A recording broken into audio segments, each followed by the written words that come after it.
শেষে এলো খুশির ঈদ মুবারক, ঈদ মুবারক।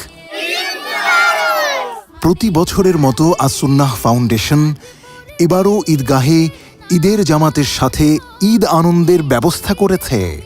ঈদের নামাজ ঈদগাহে ও খোলা মাঠে পড়া সুন্নাহ। রাসূলুল্লাহ সাল্লাল্লাহু আলাইহি ওয়াসাল্লাম এবং খোলাফায়ে রাশিদিন সকলেই ঈদের নামাজ ঈদগাহে আদায় করতেন। শায়েখ আহমদুল্লাহর ইমামতিতে মাদ্রাসাতুস সুন্নাহর মাঠে সকাল ৭টা ৩০ অনুষ্ঠিত হবে ঈদের জামাত।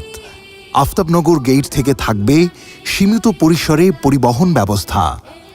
বরাবরের মতো সবার জন্য থাকবে আস-সুন্নাহ ফাউন্ডেশনের পক্ষ থেকে পায়েস, খেজুর ও কফির ব্যবস্থা। একই সাথে ফ্রি মেডিকেল ক্যাম্পেরও আয়োজন থাকবে। আর আমাদের জন্য থাকছে মজার মজার খেলাধুলা। চলুন সবাই একসাথে খোলা মাঠে ঈদের জামাতে। ঈদ রমজানের ওই রোজার শেষে এলো খুশির